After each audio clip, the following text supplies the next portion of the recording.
de los avances en esto es las herramientas que ha logrado desarrollar la humanidad. De esa forma, en el siglo XVII, en el siglo XVIII que se desarrolló el microscopio, pero los grandes hallazgos en el siglo XIX fueron todas las estructuras astronómicas, las diferentes divisiones que se pueden hacer para el microscopio. El siglo XX, pues, las técnicas de radiografía, de rayos X y demás han permitido explorar el cuerpo humano. Entonces, eso básicamente ha sido lo que han llevado a los grandes avances. Pero este señor hizo algo muy interesante. Fue el que describió el modelo de la sinapsis y lo hizo usando solamente unas herramientas de unos experimentos muy básicos. O sea, no había casi elementos para poder describir la sinapsis y este señor la describió con pelos y señales. Eso fue por allá en la década del 30 y solamente en la década del 60 con el microscopio electrónico se pudo llegar a observar la sinapsis. Entonces, pues, el tipo sí fue un adelantado, pues, increíble. Fue el que le puso el nombre a la sinapsis, aunque pues, se le cuenta que no fue el que inventó la palabra, sino que habló con unos expertos en griego y de acuerdo a eso pues seleccionó. ¿Son muy griegos? El tema de la sinapsis viene de una historia muy interesante. Desde la antigüedad se hablaba entonces que el alma estaba metida en el líquido cefalorraquídeo de los ventrículos cerebrales. Por eso se le hacía como tanta énfasis antiguamente a esas estructuras. Se pensaba que viajaba por los nervios, que se creía que eran huecos y por ahí llegaba hasta los músculos. El que se haya leído el discurso del método de Descartes, que es un libro que lo lee uno en una tardecita, es un libro muy cortico, tiene un capítulo en que habla de cómo la pineal puede regular el mecanismo para que ese líquido viaje por los nervios. Una cosa bien curiosa, pues, muy equivocado, pero pues una teoría muy interesante para esa época. El caso es que después, en el siglo XIX, estuvieron finales del 18 y principios del 19, estuvieron trabajando mucho con la electricidad. Un señor que se llamaba Luigi Galvani, un italiano, pues ya en la Edad Media se conocía algo de la electricidad. Los alemanes, que parece que han sido como adelantados para muchas cosas, pues ya fabricaban baterías y las vendían. Y en un pueblo que se llamaba Leiden, en Alemania, pues estaban las baterías de Leiden.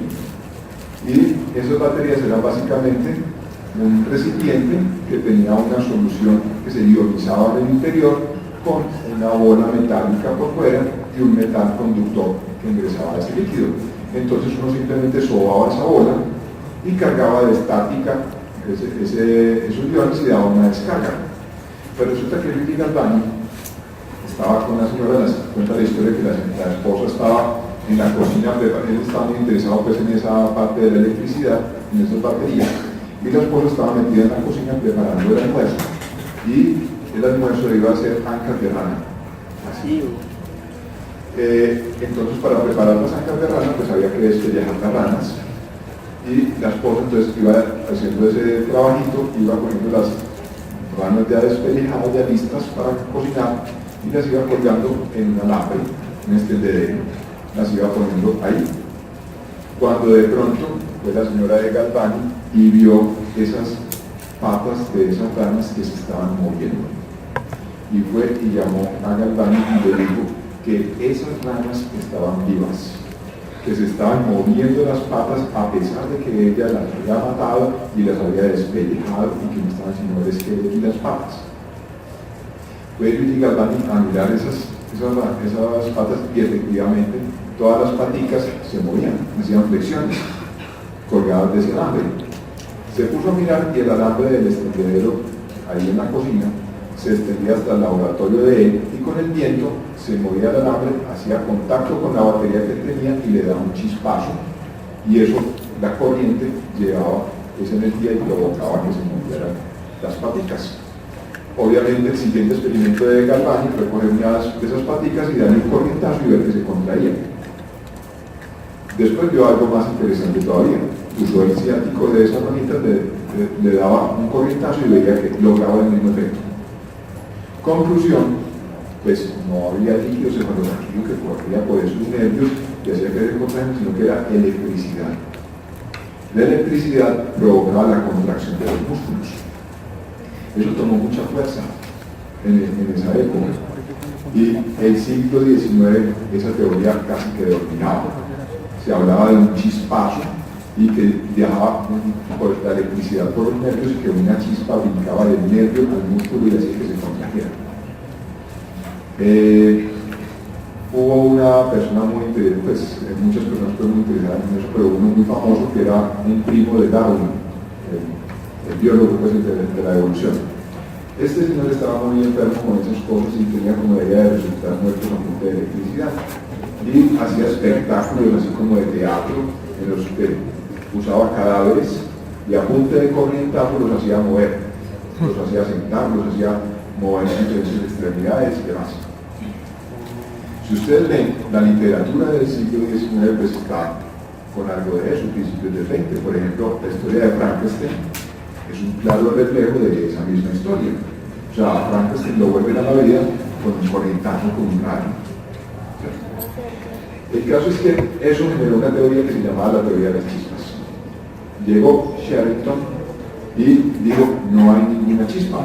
Es una sustancia que se libera de una célula y pasa a la otra, al músculo, y se forman, y por eso se produce una contracción muscular. O sea, decía que era todo un elemento químico a nivel de la sinapsis. La sinapsis es una comunicación química entre las células.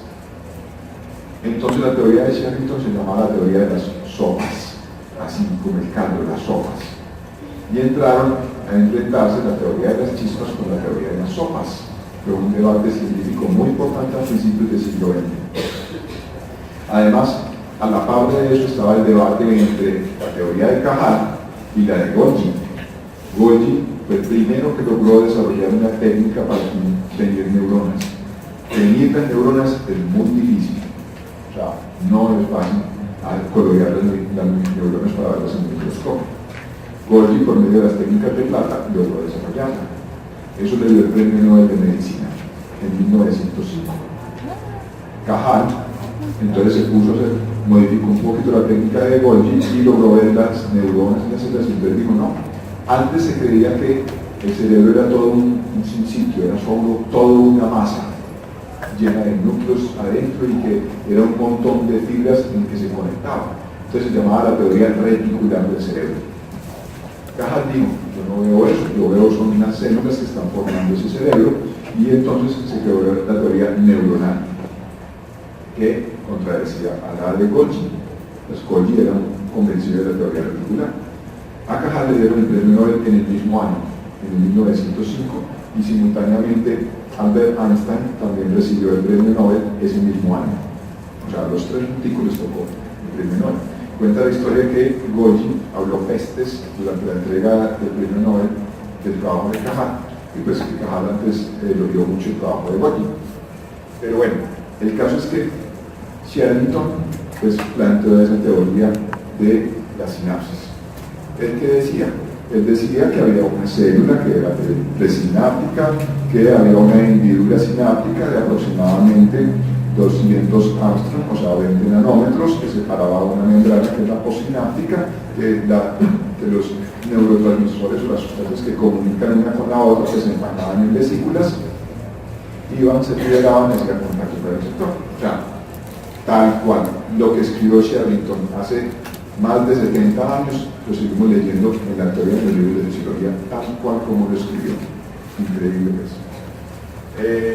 Este mecanismo entonces, pues, fue muy discutido, no lo creían mucho, pero es la base de estos tratamientos a nivel autónomo. Ya estuvimos hablando ayer que nosotros podemos bloquear en cualquier parte o estimular ese mecanismo, ¿cierto? Hablando un poquito más en detalle, tenemos que esas vesículas pues entra por medio de canales de calcio, genera el mecanismo para la liberación de la vesícula sináptica o del neurotransmisor, mejor, porque la vesícula no se libera, es un neurotransmisor.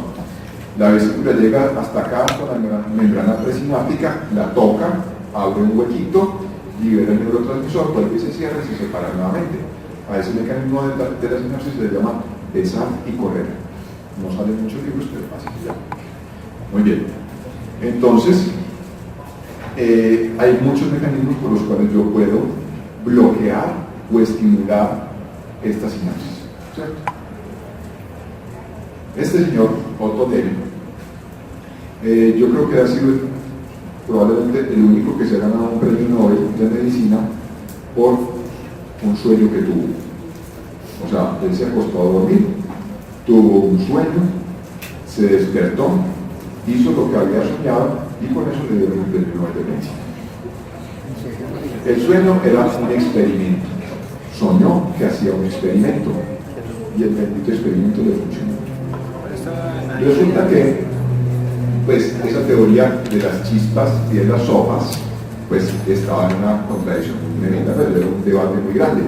Este señor tenía un problemita, que vivía en Alemania, era judío y estaba por ahí en la década de los 30. Un problemita, Sí, una bobadita. Está cagado, parce. El señor estaba muy interesado en el funcionamiento del corazón, ¿cierto? Entonces, pues ustedes saben que para la medicina antigua el alma estaba en el corazón, ¿cierto? Esa era la teoría de Galeno. Y pues incluso mucho de lo que manejamos en la actualidad es derivado de eso, de misma teoría. O sea, usted ama a otra persona de corazón, usted no la ama con todo su cerebro, ¿cierto? La parte de nuestras creencias religiosas también vienen de eso, o sea, el corazón de Jesús, el corazón de María, porque el alma de Jesús estaba ahí, ¿cierto? Entonces, por eso se habla de esa forma. El caso es que pues, sus opiniones filosóficas y el hombre estaba muy interesado en ese funcionamiento del corazón. Como pudieron ver en la clase de ayer, pues los ingleses eran los que estaban mandando la parada en investigación a nivel del sistema autónomo y el señor estaba muy pues, como muy buscando el trabajo que hacían los ingleses. El sueño que este señor tuvo fue una cosa muy sencilla. Tenía dos ranas, todo a punta de ranas. A las dos les sacaba el corazón y a cada uno de esos corazones los metía en un frasquito con solución salina, una solución isotónica. Hacía un puentecito, un capilar entre un corazón y el otro, ¿cierto? Entre un frasquito pues, que tenía el corazón y el otro. A uno de los corazones les dejaba el nervio vago y le metía un aparatico para hacerle el estímulo eléctrico. Pues obviamente cuando se hace el estímulo eléctrico del corazón por medio del vago, pues cambia el ritmo. Y eso es básicamente lo que les veía, que estaba el corazoncito que hacía el estímulo eléctrico y registraba eso, paraba el estímulo y volvía otra vez al latido normal del corazón.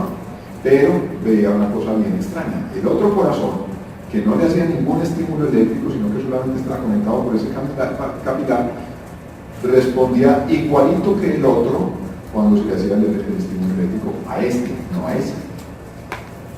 ¿Cierto? Conclusión, no había ninguna chispa que brincara de un corazón a otro.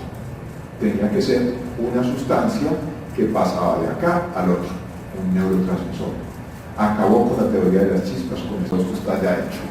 La parte de las preferencias, el simpático del T1 L2, o sea, donde están las preganglionales, T1 L2 de la médula espinal, parasimpático, en los 3, 7, 9 y 10, y S2, S4, la acción del simpático es puramente metabolismo en emergencia, el parasimpático conserva y restablece energía, las fibras preganglionales del simpático son clínicas cortas, las del parasimpático clínicas largas, fibras preganglionales del simpático son clínicas largas, y el parasimpático, los ganglios del simpático son paravertebrales y perivertebrales, en cambio los del parasimpático están metidos en las vísceras o cercanos a ellas, y los neurotransmisores.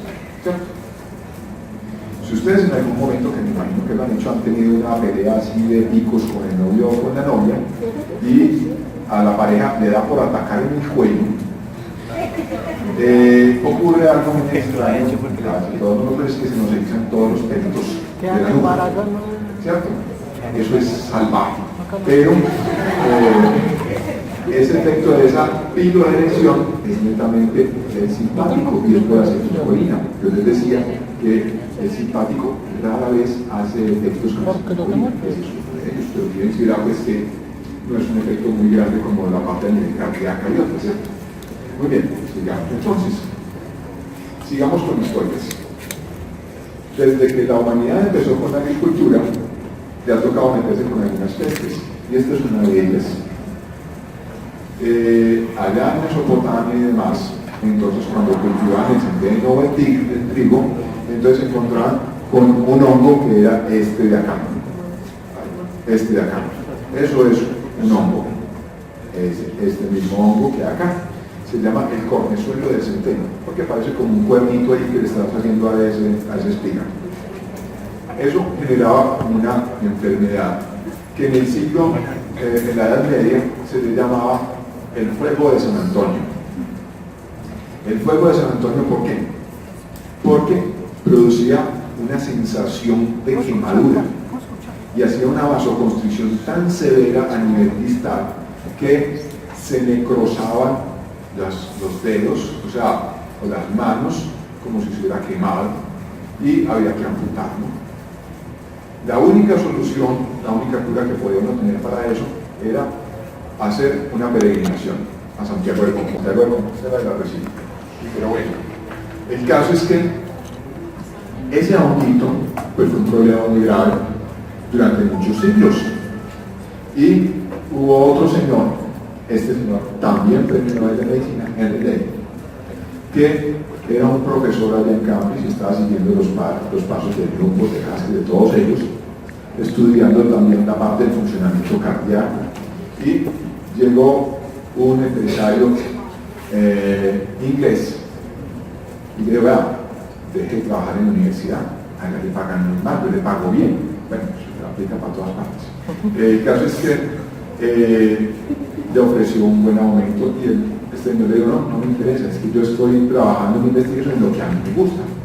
Y le digo, hagamos una cosa, yo le monto a usted un laboratorio, usted puede seguir trabajando en lo que a usted le gusta, trabaja conmigo allá y yo le arreglo ese sueldo que tienen allá a usted. Ya bueno, pues, de esa forma, así sí. Entonces este señor se va a trabajar con este empresario. Ese empresario es un señor que se llama Wellcome, bueno, el apellido. En realidad es el apellido, Wellcome, así como bienvenido en inglés, igualito.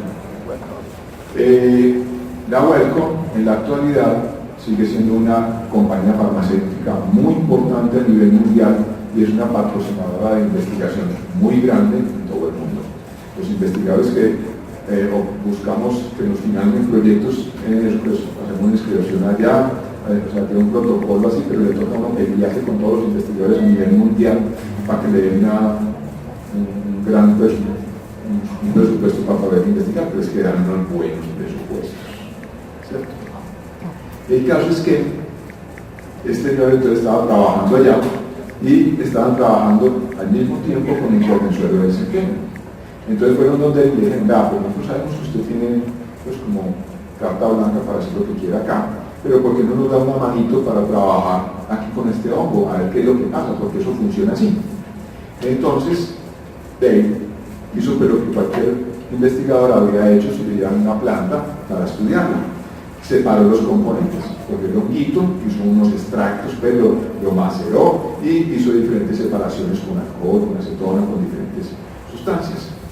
Y ensayando una de ellas, entonces encontró que se producían los efectos que normalmente producía ese cornezuelo del centeno, o sea, los efectos cardíacos, de vasoconstricción y demás. Conclusión, terminó encontrando la acetilcolina. ¿No? Perdón, no fue la acetilcolina, pero fue la adrenalina la que encontró. ¿No?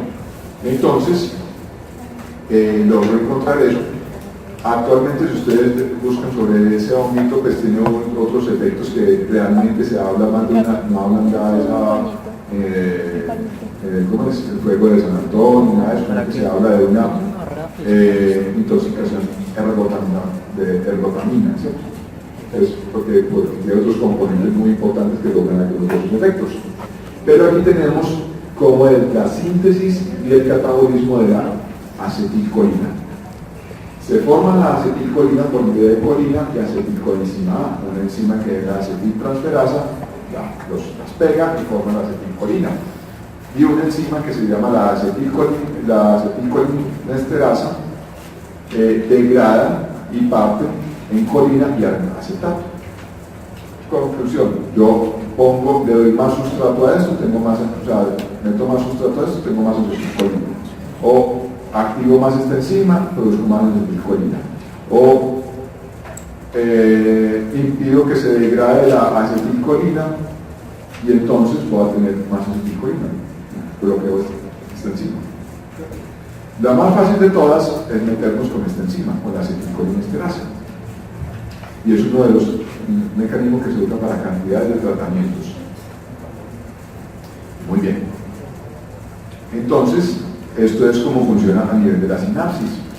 Aquí se forma la célula presináptica, la acetilcolina se empaca en vesículas, se libera al espacio sináptico, se une a los receptores y la acetilcolina está aquí pegadita en la misma membrana, la degrada y se reabsorbe nuevamente la colina para poder hacer más.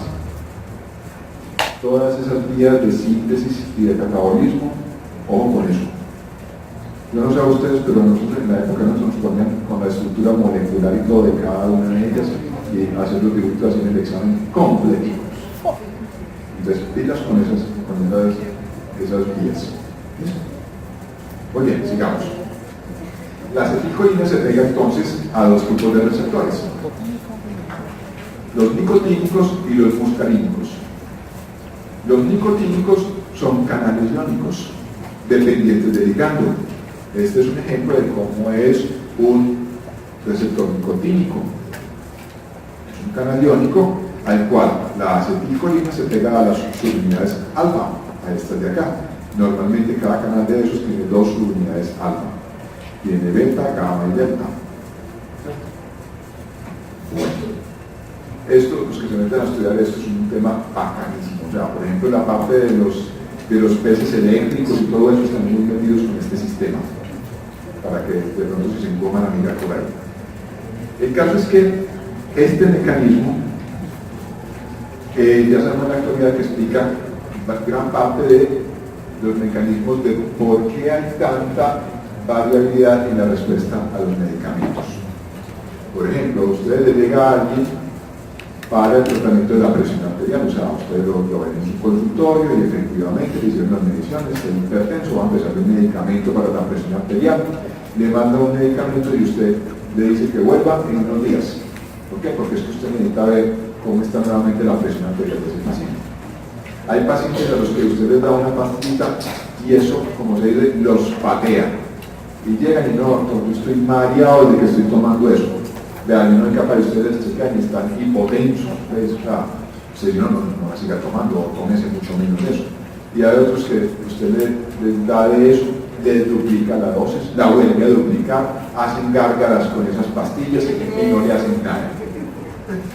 Y entonces empiezan todos, ese médico no sirve para nada, vean, está mal, es la tercera vez que va al consultorio y no hace sino mandarle la misma pastilla, no hace sino aumentar eso, y eso no le está sirviendo para nada y sigue con la presión alta.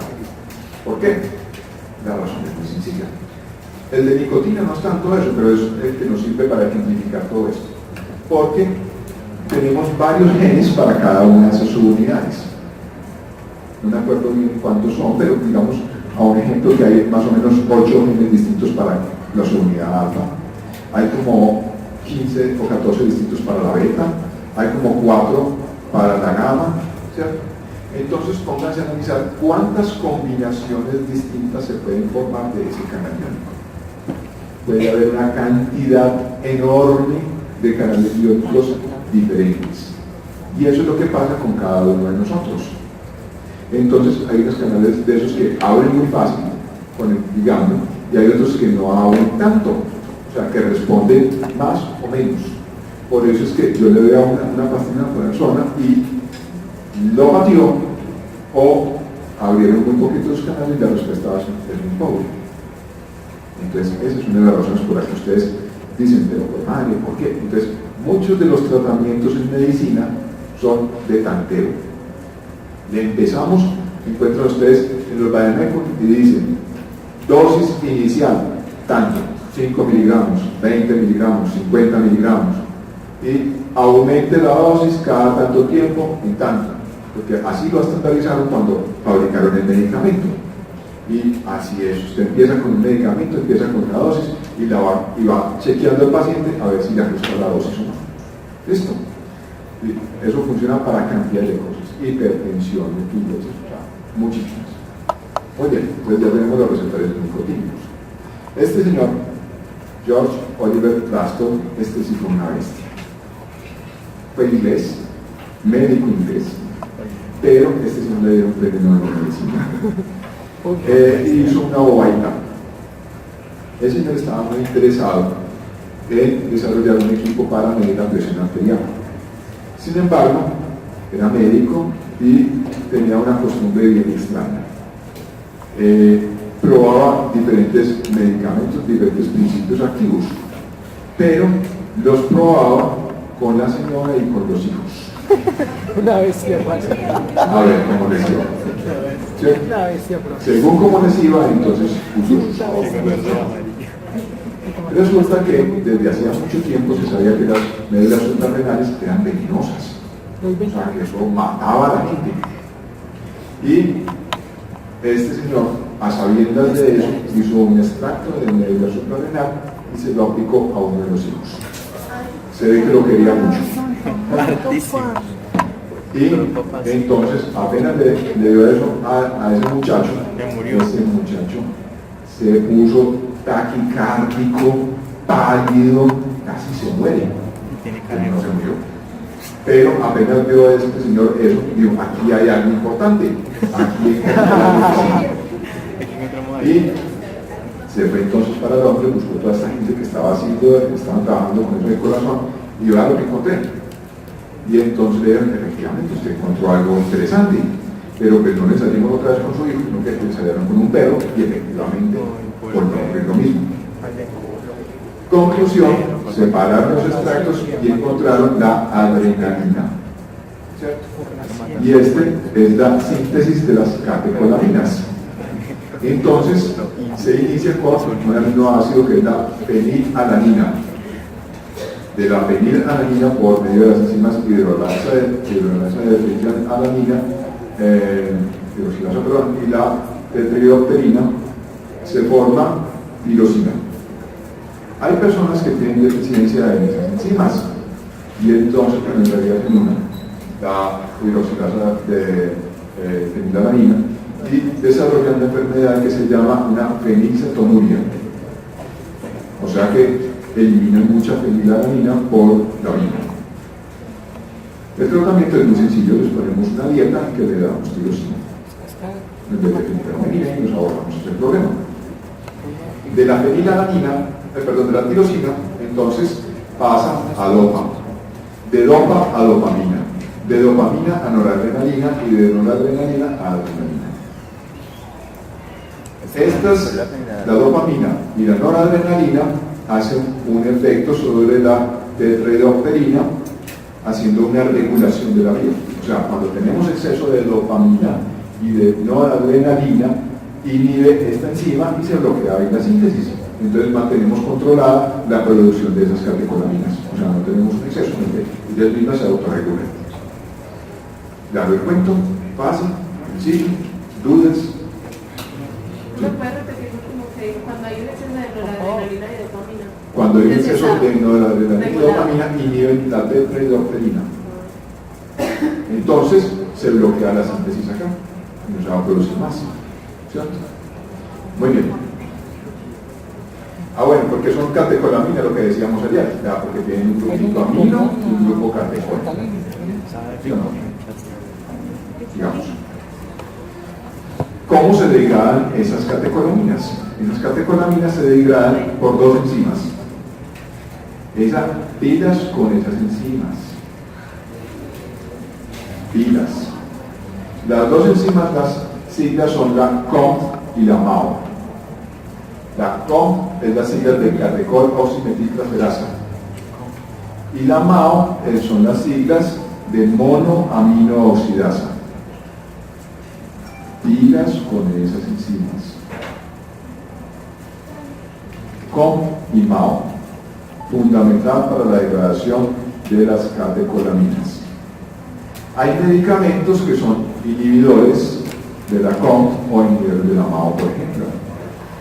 Ustedes encuentran en muchos estudios de medicamentos que dicen no usar con IMAO, con inhibidores de la monoaminooxidasa, por ejemplo, o no usar con y COMT, niveles de la catecolosimetrasa.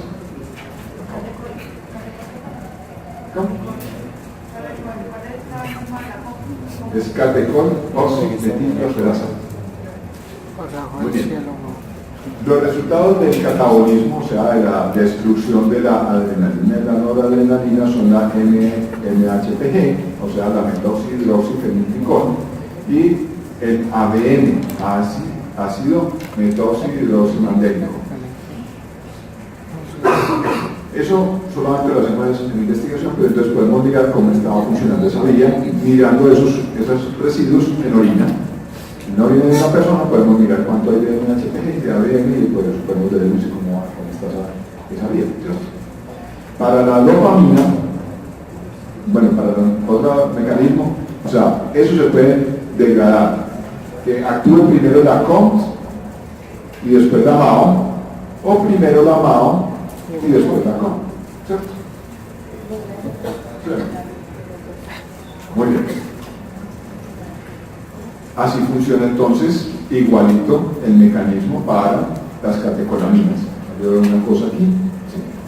Para las catecolaminas, la tirosina es la que se absorbe, produce la dopamina, noradrenalina, se libera, es degradada por la COM, aquí adentro por la MAO. Listo. Fácil. ¿Sí o no? Muy bien.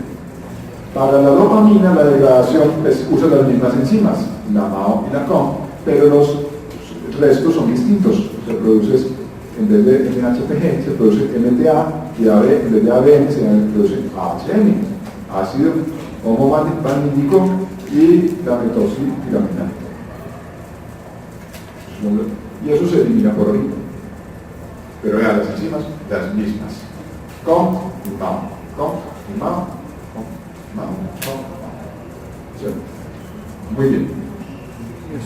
Entonces yo puedo usar un inhibidor de esas enzimas, por ejemplo, y ¿qué voy a tener? Voy a tener un exceso de catecolaminas. ¿Sí o no? Aumento la cantidad de dopamina, o aumento la cantidad de noradrenalina o de adrenalina. Entonces estoy aumentando el efecto del simpático. ¿Sí o qué? Muy bien. Entonces, los receptores adrenérgicos, o sea, a los que se unen las catecolaminas, tenemos los alfa 1 y los alfa 2. Los efectos de esos receptores, cuando uno se aprende esta partecita, va a manejar todo lo que se le venga encima facilito por pura deducción. Van a ver por qué. Entonces, los alfa 1, entonces a nivel del músculo liso vascular producen contracción, a nivel del líquido urinario contracción, o sea, el alfa 1 es netamente contractor, digamos así. Del hígado hace glucogenólisis y glucogenogénesis, en realidad es glucogenólisis, perdón, tengo un error que nunca lo he corregido, pero bueno, o sea, rompe la glucosa y genera más glucosa. Rompe el glucógeno para producir glucosa y la glucosa la gasta. A nivel del músculo liso intestinal, entonces lo hiperpolariza y lo relaja, o sea, ahí sí no lo contrae. A nivel del corazón, aumenta el inotropismo. El inotropismo es la fuerza con la que se contrae, ¿cierto? Y nos esfuerza. Y puede generar arritmias. Mientras que el alfa 2, entonces, a nivel de las células beta, esos son a nivel del páncreas, en los islotes de Langerhans, genera disminución de la producción de insulina. Genera agregación a nivel de las plaquetas, en las terminaciones nerviosas genera una disminución de noradrenalina y en el músculo liso vascular genera contracción. ¿Listo? Los otros receptores adrenérgicos son los beta. Actualmente con las técnicas de biología molecular se han sacado otros receptores. Por ejemplo, en el libro de Goodman y Gilman encuentran que hay otros receptores adicionales, ¿cierto? Pero pues voy a estar tratando especialmente estos para que no nos enredemos ya mucho. Los betas son beta 1, beta 2 y beta 3. Los beta 1 entonces a nivel del corazón también hacen un inotropismo y aumentan la frecuencia cardíaca. En las células juxtaglomerulares aumentan la renina, ¿Dónde quedarán las celdas de osteomedulas? En el riñón, los riñones. Muy bien. Eso es parte de un circuito, un mecanismo que es el de renina, angiotensina, aldosterona. Que no sé si ya lo mencionaron, pero si no, entonces le van a hablar después de él. Los receptores beta 2 a nivel del músculo liso generan relajación. Del músculo estriado, glucogenolisis, o sea, rompen el glucógeno. ¿Por qué? Porque es que necesitan energía, necesitan glucosa para poder trabajar. A nivel del hígado, lo mismo, glucogenolisis y glucogenolisis. A nivel del tejido adiposo, los beta 3 hacen lipólisis.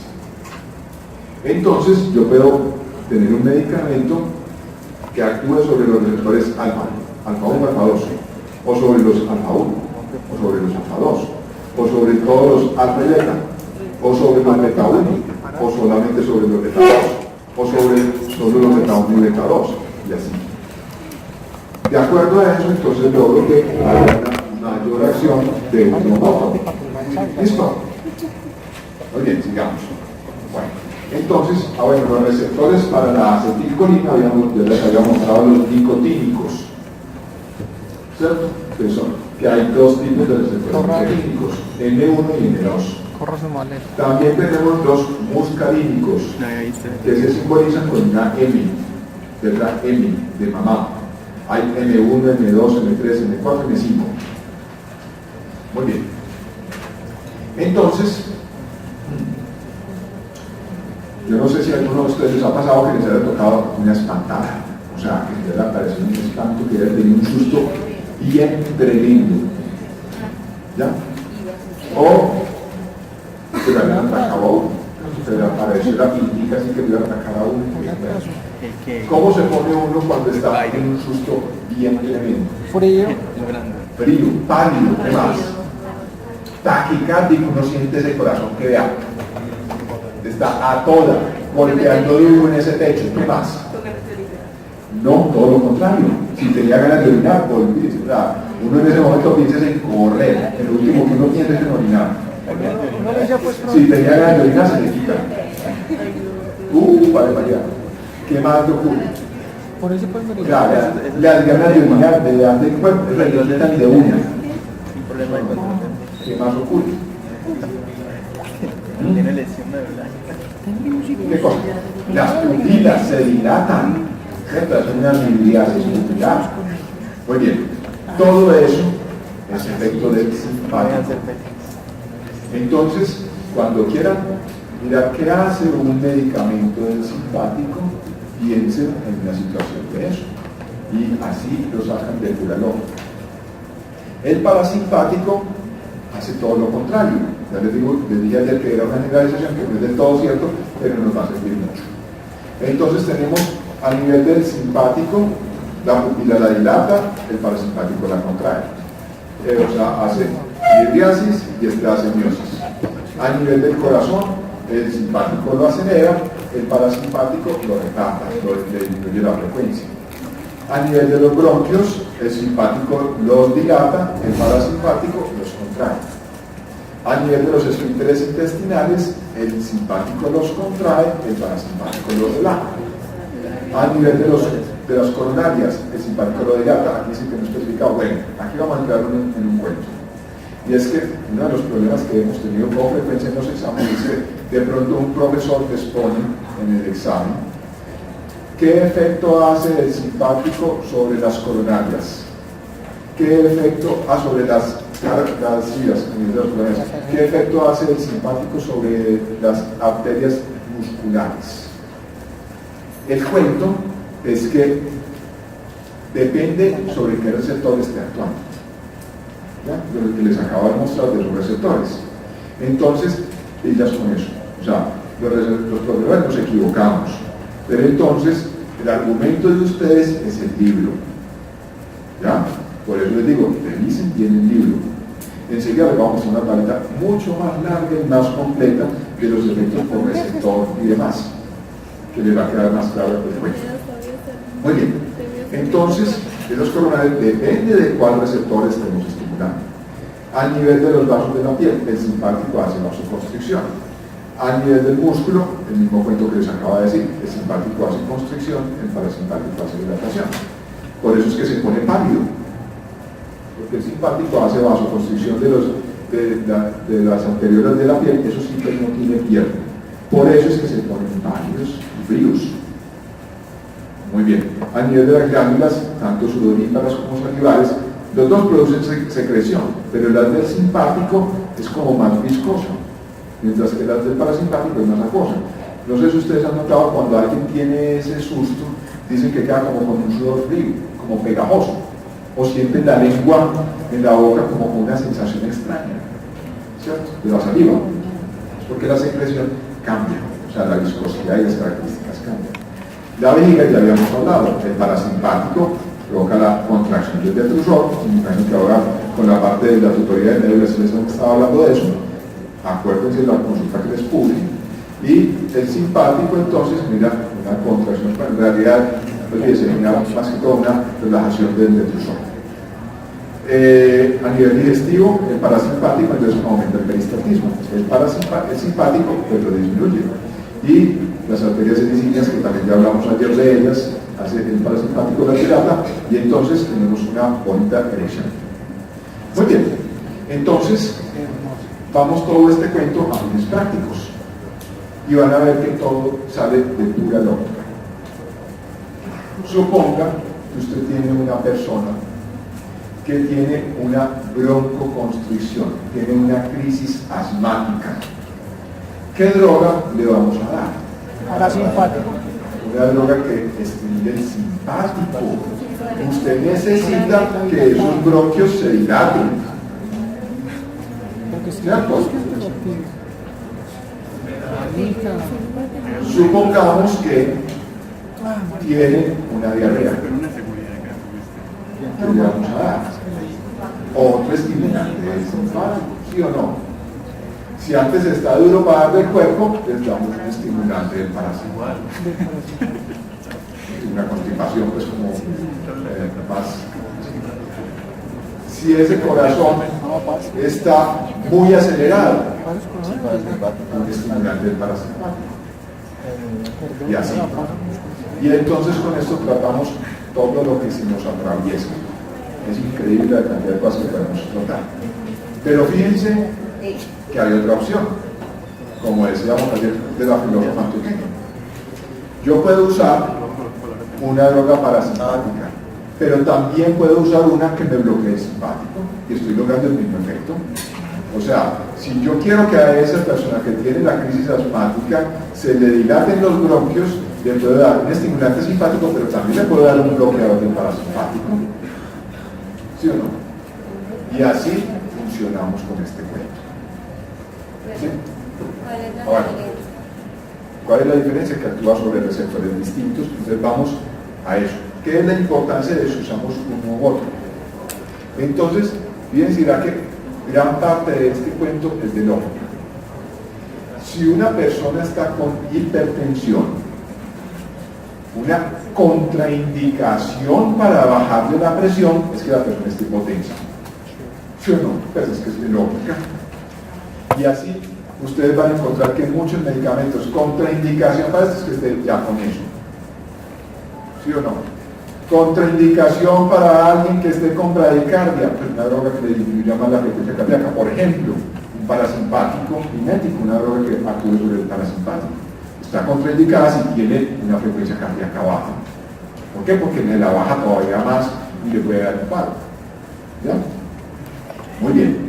Pero ¿por qué un parasimpático lítico o un bloqueador del parasimpático o un estimulante del simpático? Porque si yo le estoy dando un simpático, estimulante del simpático, estoy actuando sobre esos receptores alfa o beta. Si le estoy dando uno que actúe sobre el parasimpático, estoy actuando sobre otros receptores distintos. No tiene sentido a nivel farmacológico si ustedes tienen un paciente y le tienen que dar, o sea, hay una pobre respuesta ante un medicamento que le dé una droga que actúe exactamente sobre los mismos receptores. O sea, a uno a veces le llegan unos pacientes y tienen una farmacia en la casa. O sea, es una lista de medicamentos, la cosa más brava de este mundo. cuando de pronto uno se encuentra dos medicamentos que actúan, que son, o sea, para la misma cosa, nombres distintos, principios pues, activos distintos, pero los dos actúan sobre los mismos receptores, que está logrando que uno compita con el otro. No tiene sentido. En cambio, yo le puedo dar simultáneamente un simpático mimético y un parasimpático, o sea, una droga que estimule el simpático y uno que bloquee el parasimpático. Y ahí sí estoy aumentando el efecto, porque uno no se me va a sobreponer con la acción del otro. ¿Sí se la pillan? ¿Sí ven que es puro cuento de carcumen de lógica? Es analizar, mirar esta droga, sobre qué receptores actúa, y con eso saco cuáles son los efectos adversos, cuáles son las contraindicaciones y cuál otra droga le puedo adicionar a esto. Si ven que tampoco es tan complicada la cosa, es solamente aprenderse estos principios y con eso nos sacan las cosas. Muy bien, entonces veamos más detallado el cuento. Esto es incluso un libro de fisiología de Gana, pero el de Goodman y Gilman tiene una tabla pero larguísima, pues, ¿cierto? Tiene un poco de hojas en eso.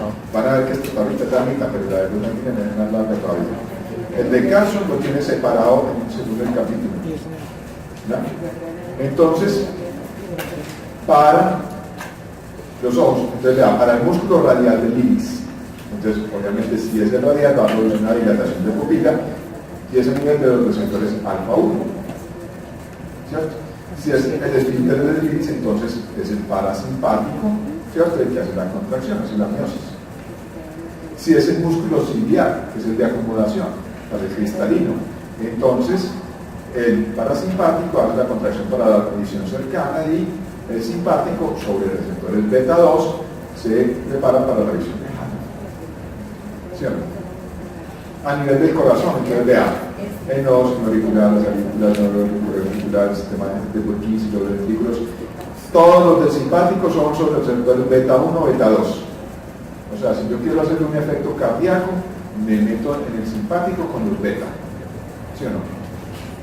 Y en todos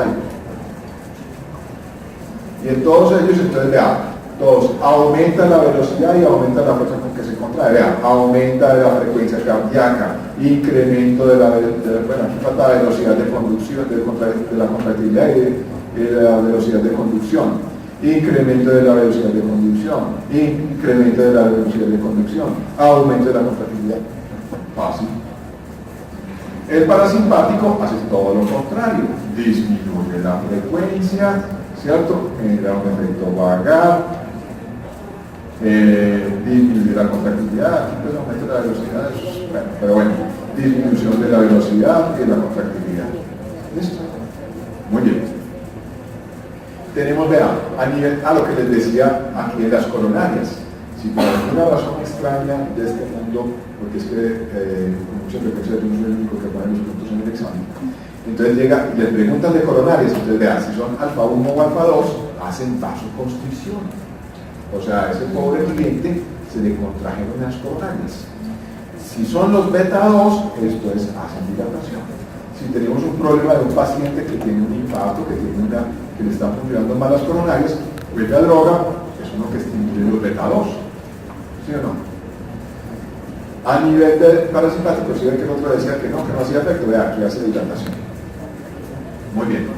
A nivel de piel y mucosas, ese sí no tiene discusión. El simpático, por medio de los alfa 1 y alfa 2, hace constricción. Y el parasimpático hace dilatación. Por eso, los que estaban en la tutoría ya les contaba, cuando hay un paciente con una lesión medular, se le toca la piel, arriba y abajo de la piel, y se siente distinta por el efecto del simpático o del parasimpático, ¿cierto? ¿Cómo la vamos a sentir abajo? Predomina el parasimpático, porque es que el simpático va por la médula, ¿cierto? Muy bien. Entonces, aquí estamos con arteriolas. A nivel de músculo esquelético, vean, alfa, sobre todo alfa 1, contracción, vean, miremos piel, músculo esquelético, a nivel de arteriolas cerebrales, de pulmones, de vísceras abdominales, glándulas celulares, renales, vean, todos los alfa, especialmente alfa 1, hacen contracción de esas arteriolas. ¿Bien? Mientras que los beta 2 todos hacen dilatación. ¿Y se la pillan? El parasimpático generalmente produce una dilatación de sus gangliones. Cuando estén por allá en cirugía y en anestesia, les van a decir los primeros signos de shock en un paciente. Resulta que es una reacomodación de la circulación a nivel intestinal.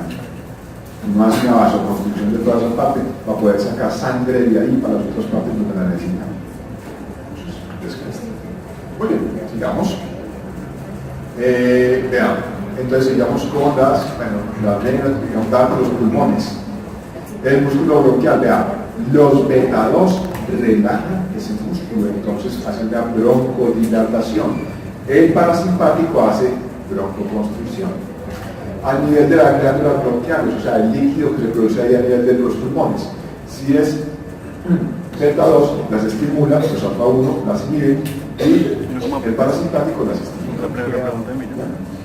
A nivel del estómago, entonces parasimpático aumenta la motilidad, relaja los esfínteres, estimula secreción, lo que yo les decía. Piensen que el parasimpático es cuando están con el susto. El parasimpático es cuando ustedes están ahí en una clase a la 1 de la tarde con un profesor bien aburridor, que está haciendo bastante calor y que nos va a dormir a todos. Eso es parasimpático. Entonces está ese estómago moviéndose parejo.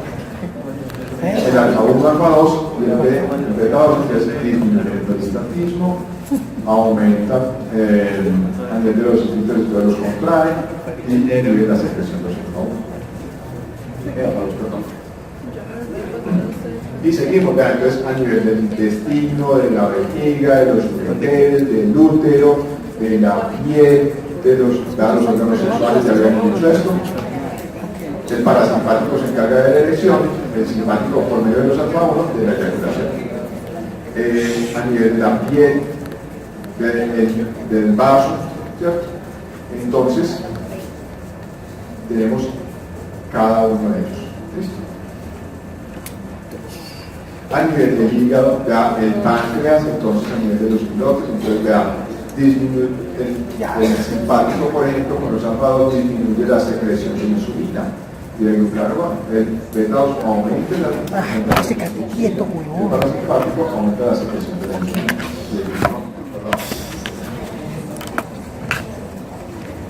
Muy bien. Entonces, bueno, y siguen pues los tejidos. Entonces empezamos con la nomenclatura. La nomenclatura para los medicamentos, entonces vamos a estar hablando. Tenemos los estimulantes del simpático,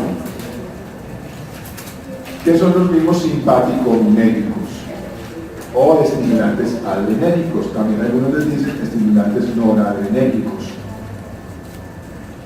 Los que lo bloquean, o sea, bloqueadores del simpático, también le decimos simpaticolíticos o bloqueadores adrenérgicos. Y es verdad que nos estamos guiando es por el neurotransmisor que se libera. En el parasimpático, entonces los estimulantes del parasimpático son parasimpático-miméticos, estimulantes parasimpáticos o estimulantes colinérgicos, por la acetilcolina. De los bloqueadores del parasimpático están los parasimpático-lípticos o bloqueadores colinérgicos. Fácil. Entonces ya de ahora en adelante le vamos a decir a los medicamentos en esa forma. Le vamos a enviar a un paciente, le vamos a mandar a un paciente un parasimpático mimético, o un parasimpático lítico, o un simpático mimético, o un simpático lítico, ¿cierto? Así le decidimos disfrutar sus medicamentos. Bueno, entonces todo se vuelve de lógica como estamos hablando ahora. Si yo tengo una persona, a ver, ¿con qué problema? Con un problema de hipertensión arterial, ¿qué droga le puedo mandar? Un parasimpático mimético. ¿Y qué otra opción puede haber? Un simpático. Así es como funciona. Entonces, de ahora en adelante ustedes van a tener una tarea de por vida. Van a estar mirando todas las drogas que caigan en sus manos. Vayan y les cuelgan el cajón al abuelito o a la abuelita. Y en las cajitas con mucha frecuencia hay un papelito adentro que se llama un inserto. En ese inserto dice todo sobre ese medicamento. Dice cuál es el principio activo que hay, le dice cómo actúa. Entonces le va a decir, es un parasimpático mimético que actúa sobre receptores M3, le da todo el detalle de cómo actúa. Le dice los efectos adversos, las contraindicaciones, todo. Entonces, síganse leyendo todo eso que hay ahí. Se van a encontrar que eso les aumenta mucho lo que llamamos nosotros los cancheros, entonces se vuelve uno muy bueno para manejar los medicamentos y aprende uno muchísimo sobre eso, se van a dar cuenta lo que les acabo de decir.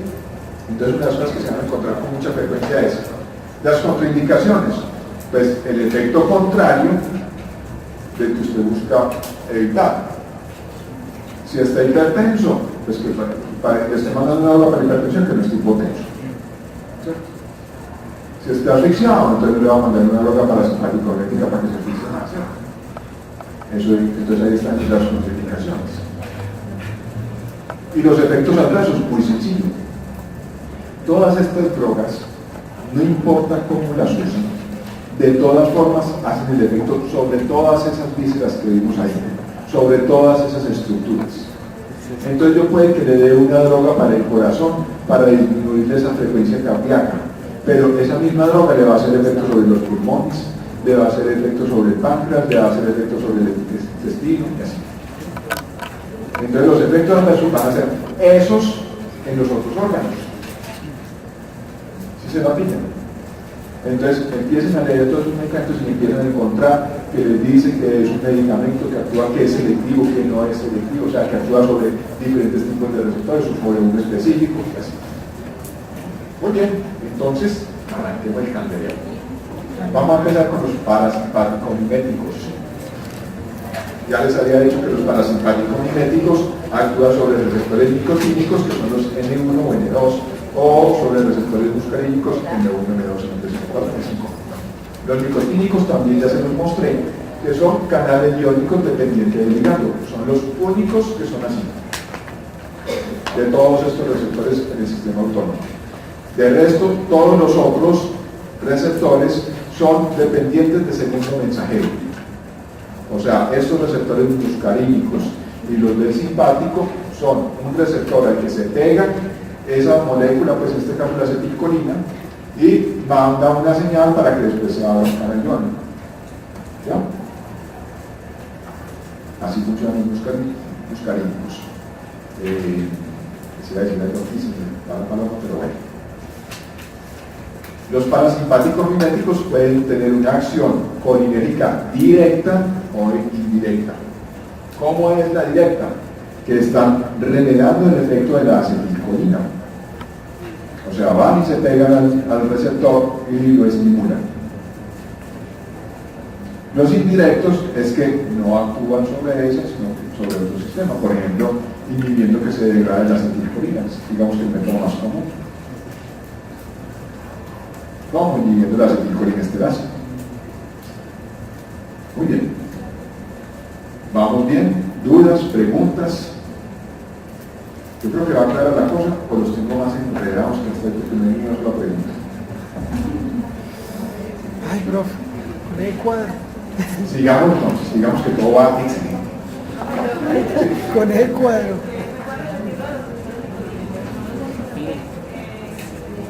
Son los únicos que son canales iónicos dependientes del ligando. Bueno, muy bien. Entonces, empecemos con la muscarina. ¿Se acuerdan que ayer les estuve contando la historia de Newport y de Gaster, ¿cierto? Y que Newport había usado diferentes sustancias, entre ellas la muscarina. La muscarina es extraída de un honguito, que es este que vemos ahí a la derecha, tiene una distribución universal, se llama la amonita muscarina, ¿cierto? Eso lo encuentran en todas partes del mundo. Aquí en el oriente antioqueño es muy común, es ese hongo muy bonito que es rojo como con maní por encima. Lo encuentra uno en los cuentos infantiles. Por ejemplo, Alicia en el País de las Maravillas tiene ese honguito por ahí en diferentes partes. se usó en la humanidad en diferentes ritos durante milenios. ¿Ya? Y, ahí estaba el signo químico de la muscarina, pero ese ojito, mucho cuidado con ese hongo. No vayan a hacer fiestas con eso por nada del mundo. Es alucinógeno, pero no se les vaya a ocurrir usarlo. Hay otros hongos mejores para eso. De verdad, este es venenosísimo. O sea, eso que es rojito y como dijo encima es un aviso de que es venenoso, es muy venenoso. Y además la muerte es muy maluca. Piensen en lo siguiente: estimula berracamente el parasitático, porque es muscarina, se pega a los receptores muscarínicos y los estimula. Entonces, a ustedes les toca en urgencias unos locos que se fueron a acampar y empezaron a comerse la naturaleza, a fumársela y a probarla en los diferentes ítems que hay. Y entre ellas se les atravesaron honguitos de estos. Como eran tan bonitos, se nos pueden ser mano tanta belleza. Y entonces, ¿cómo les llegan a ustedes, esos pacientes, si es que les llegan vivos, a urgencias? ¿Cómo estarán? ¿Cómo estará el corazón? Bradicárdico. Bradicárdico, está lento, está el parasimpático, ¿cierto? ¿Cómo estará la parte intestinal? Está con una diarrea a la berraca, una buena razón para que nos los prueben, ¿cierto? ¿Qué más? ¿Cómo más estará? ¿Cómo están las pupilas? Bióticas, ¿cierto? ¿De qué se irán a morir? Antes de eso, una muerte muy maluca. Ahogados. Ahogados. Hacen una broncoconstricción y aumentan las secreciones. Ustedes los en los pulmones están como unas maracas, ¿cierto? Están ahogados. No vayan a hacer eso. O sea, es una forma muy fea de morirse, ¿cierto? Hay otros hongos mejores, no, ¿cierto? ¿Cómo estará la piel? Está rojita y calientica, ¿cierto? Entonces, eso es una intoxicación colinérgica. ¿Listo? Pilas con eso. Entonces, esa es una muscarina. Muy bien, sigamos con más prácticas. La nicotina se obtiene del tabaco. El tabaco, pues aquí en Antioquia ya no se ve prácticamente, en otras partes del país. ¿Para qué? Pues para hacer cigarrillos. El tabaco, para los que conocen la plantica, es una planta de unas hojas grandes, verdes, ¿cierto? Y pues, se produce el cigarrillo, y ese cigarrillo, pues uno de los elementos que tiene es la nicotina, esta que tenemos acá. La nicotina, pues tiene el problema del tabaco que tiene muchos principios activos, y la nicotina, pues es la que realmente genera la adicción. El problema del tabaco es básicamente las otras sustancias que tienen. Pues yo no digo que la nicotina no tenga ningún problema, sino que los que dañan más los pulmones es el alquitrán y las otras sustancias que tiene el tabaco, ¿cierto? Sí,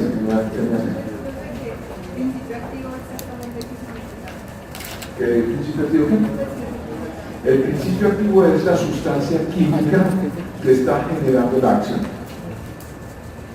Entonces, cuando usted ve un medicamento, las cajitas de los medicamentos tienen un nombre en la caja. Ese nombre es el nombre comercial.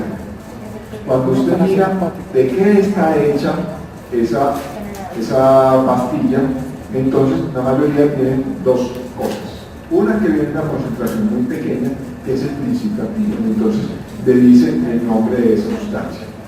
Por ejemplo, en la aspirina, ácido acetilsalicílico. Entonces le dice, tiene 100 miligramos, tiene 500 miligramos de eso. Y lo otro es una cosa que le dice CSP, que son los famosos excipientes o cantidad suficiente para la preparación, ¿sí? Que es una sustancia que es inactiva, que no le hace ninguna cosa y que le sirve para hacer la pastillita fabricante, ¿cierto? Muy bien. Bueno, entonces la nicotina, pues obviamente se une a los receptores nicotínicos. La planta del tabaco, hace unos años, a principios del siglo XX, fue muy perseguida. O sea, así como es actualmente la marihuana, la cocaína, el árbol de la coca y todo eso, era perseguir a la marihuana. No era ni la DEA, ni los antinarcóticos, ni nada de eso, sino que eran las rentas las que perseguían a eso. Entonces el que le encontraban una matica de tabaco en la casa, le arrancaban la matica y se lo llevaban para la casa, igual que en esa hora. ¿Por qué? Porque pues, que por efectos tóxicos y demás, pero básicamente era por la plata que generaba el tabaco, como algunas similitudes de lo que ocurre en la actualidad. ¿Cómo arreglaron el problema? De una forma muy sencilla. Llegó el gobierno y dijo, nosotros somos los únicos que podemos producir el tabaco. Los cigarrillos solamente lo producimos nosotros dominamos esa venta que es una cosa legal.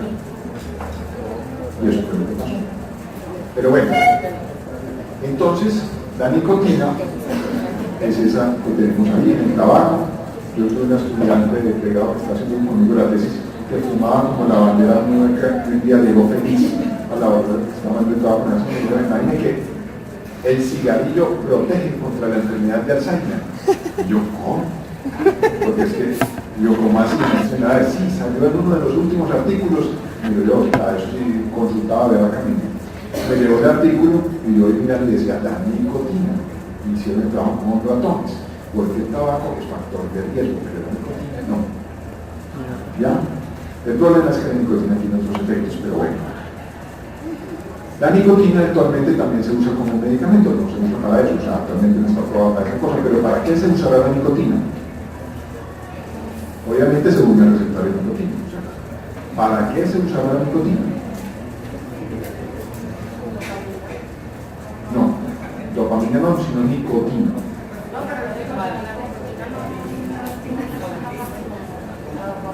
No. Estimular, la dopamina es un mecanismo totalmente distinto.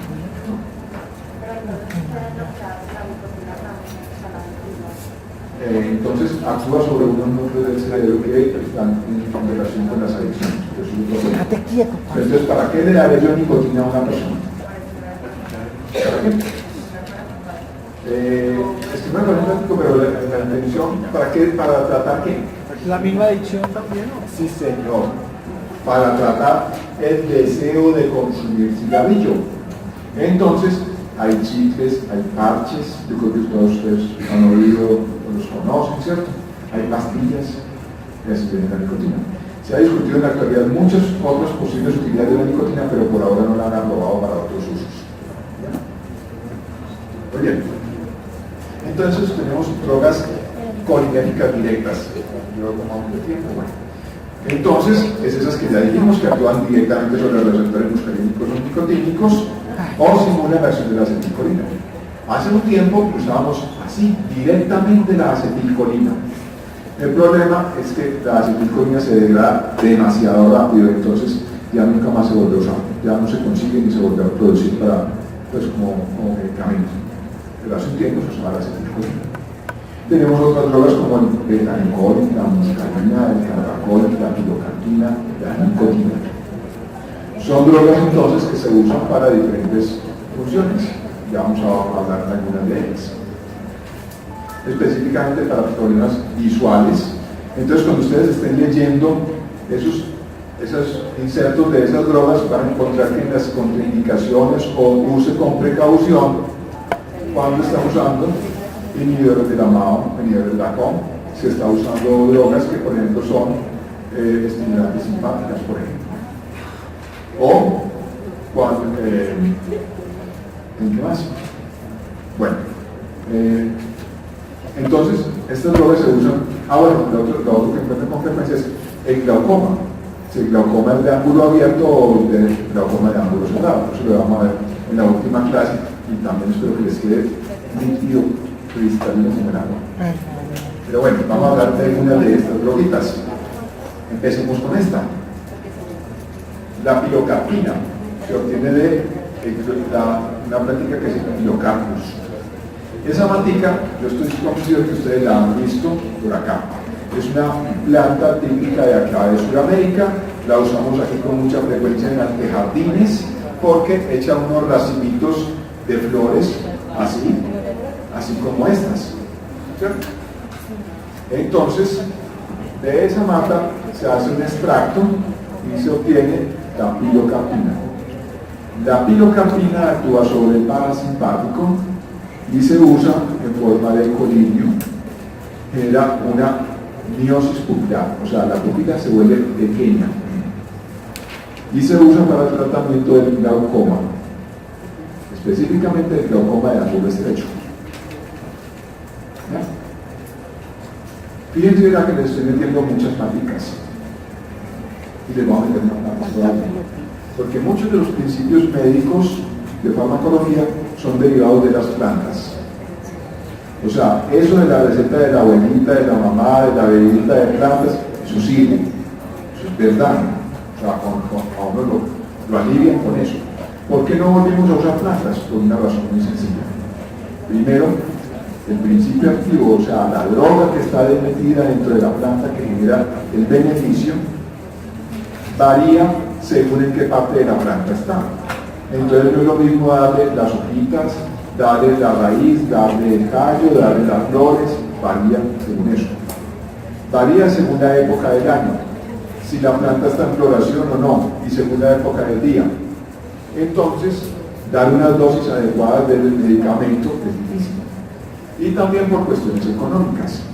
Para un laboratorio, entonces lo que hacen es que miran cuál es el principio activo, la sustancia que está generando el beneficio en esa planta, lo aíslan y después lo fabrican de forma artificial. Lo puedo fabricar en buenas cantidades y tener que tener un sembrado gigantesco para obtener eso.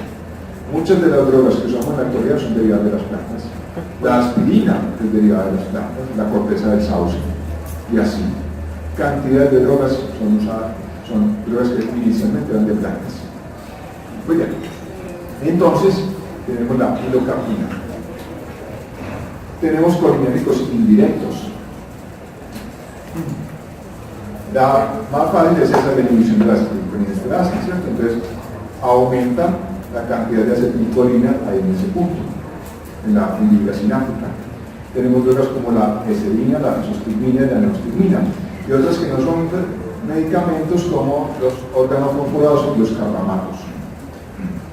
Entonces aquí estamos entrando a otro cuento adicional. No solamente este temita les va a servir para mandarle una droga para atajar una diarrea a un paciente, o para evitarle cólicos, o para un dolor de cabeza, o para un paro cardiorrespiratorio, o demás. También le va a servir para los casos de intoxicaciones. Cuando usted está con un paciente intoxicado, tiene que mirar si están predominando los síntomas simpáticos o parasimpáticos, para de acuerdo a eso iniciar el tratamiento. Y no solamente eso, muchos de los tóxicos también usan este mismo mecanismo. Un ejemplo son estos: los órganos perforados, los carbamatos son insecticidas. Un ejemplo de un carbamato es el baigón. El baigón, ese que todos usamos en la casa para matar los zancudos, es un carbamato. Los órganos perforados son tan venenosos que los han ido retirando del mercado. Muy bien. Una plantita también que tenemos que es las habas de calabar, esa sí no la hay por acá, es una plantita del África occidental, produce entonces estas vainas así. Y los europeos pues que invadieron medio mundo, una de las cosas que hacían era mirar qué cosas usaban como medicamentos en diferentes partes. Y encontraban que ellos usaban esta plantica para diferentes ritos así, de chamanes y demás. Y encontraron que el principio activo era la fisostigmina. La fisostigmina bloquea la acetilcolinesterasa, aumenta la acetilcolina. Eso se usa para una enfermedad que es la miastenia gravis. También se ha explorado el uso en la enfermedad de Alzheimer, porque después verán, cuando estamos viendo el tema de memoria, que la acetilcolina tiene un papel muy importante en los procesos de memoria. Entonces, a los pacientes con enfermedad de Alzheimer en los estados iniciales les damos drogas que potencian ese mecanismo de bloquear la acetilcolinesterasa, aumentar el efecto de la acetilcolina y logramos ciertos beneficios. Entonces, la fisostigmina. Pero entonces, ¿qué será la miastenia gravis? ¿En qué consiste la miastenia gravis? No tanto. Tosis pupilar, o sea, el párpado se va cayendo así. ¿Qué más? ¿Qué es lo característico de las miastenias graves? La parte muscular. Pierden la fuerza muscular, pierden todo el volumen muscular. La razón es muy sencilla, y es que es una enfermedad autoinmune que está destruyendo los receptores para acetilcolina en el músculo, o sea, los receptores nicotínicos. Entonces, los músculos no se pueden contraer. La conclusión es que le damos un medicamento como estos, y así le aumentamos la acetilcolina en la hendidura sináptica y logramos una mejor contracción. Como dice la canción, le damos más gasolina. Muy bien, sigamos entonces. Tenemos otras drogas bien interesantes. Vean cómo es la estructura molecular de la acetilcolina.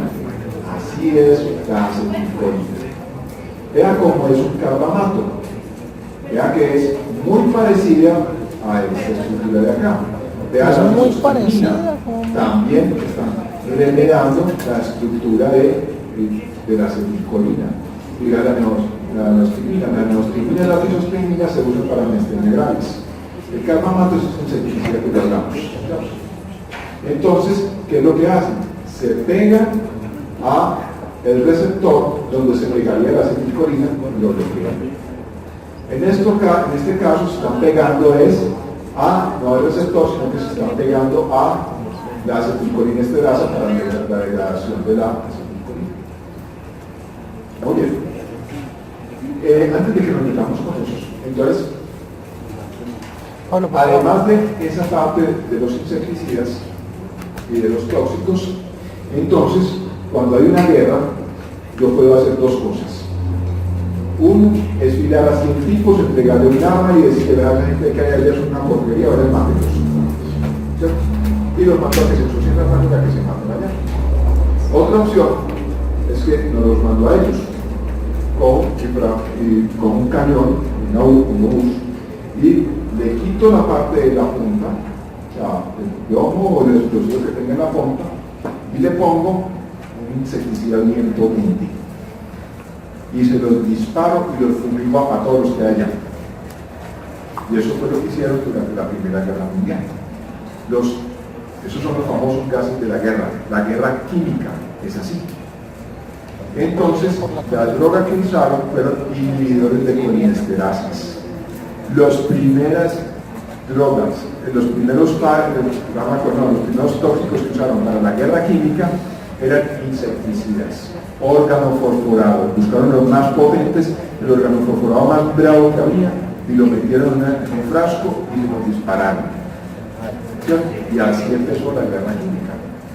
Ya después, todos los gases nerviosos funcionan así.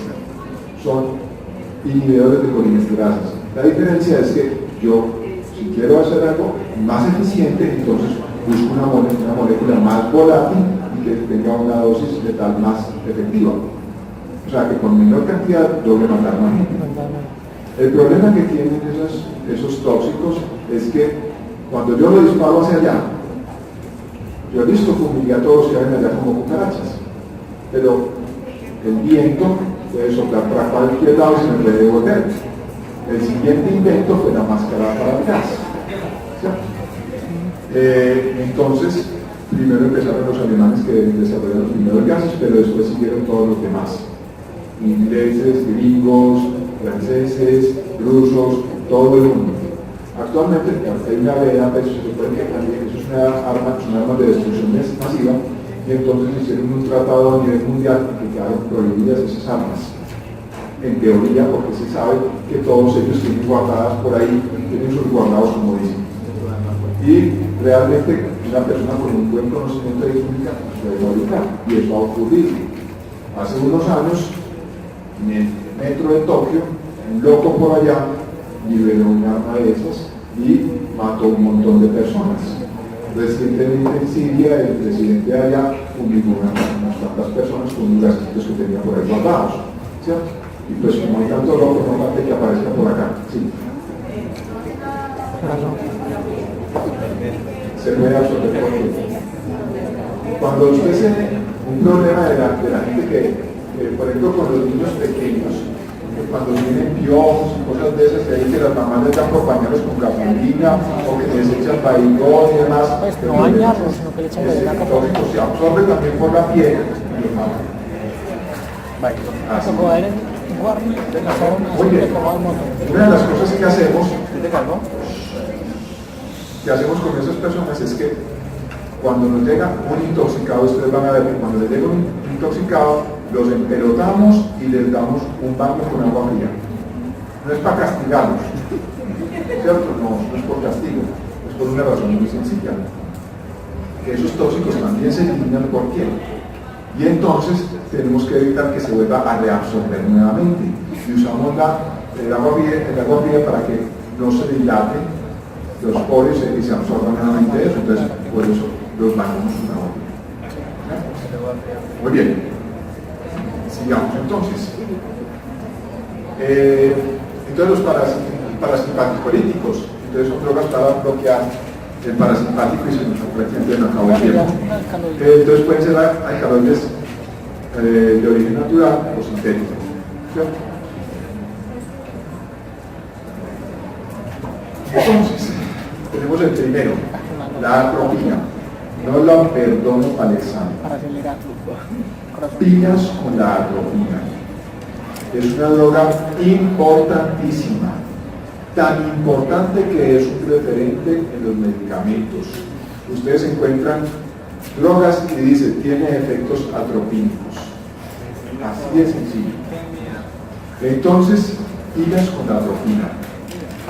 Esta es la estructura molecular y se obtiene de una planta que se llama la belladona. Belladona significa mujer bonita y se llama mujer bonita porque en la antigua Roma un concepto de belleza para los antiguos romanos era que las mujeres tuvieran la pupila dilatada, o sea, tuvieran una miriasis pupilar. Pues las mujeres que nunca han sido bobas, entonces simplemente cogían unas hojitas de esta planta, hacían un extracto, las machacaban y se echaban esas gotitas en los ojos y una miriasis pupilar. Yo digo que los hombres las verían muy bonitas y ellas se chocaban contra las paredes. Pero, muy bonitas pero idiotas, man. Entonces, bloquea el parasimpático. Obviamente, es fácil deducir qué efectos va a tener. Si ustedes miran en el libro de Goodman y Gilman, no solamente eso, sino que desde nuestra segunda dosis cambian los efectos.